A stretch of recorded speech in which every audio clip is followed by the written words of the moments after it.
10th class geometry वृत्त chapter आसंतु जानिबा प्रमेय 2.7 कौन कहूँ। प्रमेय 2.7 कहूँ दुईटी बिंदुर संयोजक रेखाखंड तार एक पार्श्व अन्य दुईटी बिंदु ठारे उत्पन्न करुवा कोणद्वय सर्वसम हेले बिंदु चारिटी एक वृत्त उपर रहिबे।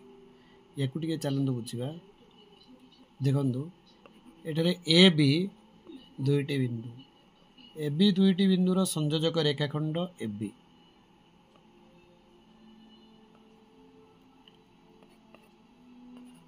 पी क्यू ए बी रो एक पार्श्व भिन्न दुईटी बिंदु यही भिन्न दुईटी बिंदु रे उत्पन्न कोण ए पी बी क्यू ठारे उत्पन्न कोण ए क्यू। प्रमेय 2.7 कौन कहूँ दुईटी बिंदुर संयोजक रेखाखंड तार एक पार्श्व अन्य दुईटी बिंदु अर्थात पी क्यू ठारे उत्पन्न करुवा कोणद्वय सर्वसम हेले अर्थात A P B A Q B A उभय कोण सर्वसम हेले निश्चित भाव A P Q B A चारिटी बिंदु एक वृत्त उपरे रहिबे।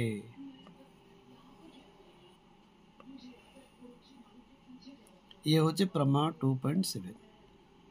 तेणु प्रमेय 2.7 आम बुझिले कौन ना दुईटी बिंदुर संयोजक रेखाखंड तार एक पार्श्व अन्य दुईटी बिंदु ठारे उत्पन्न करुवा कोणद्वय सर्वसम हेले बिंदु चारिटी एक वृत्त उपरे रहिबे।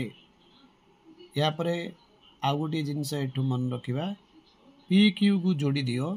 वर्तमान देख ए पी क्यू बी एक चतुर्भुज।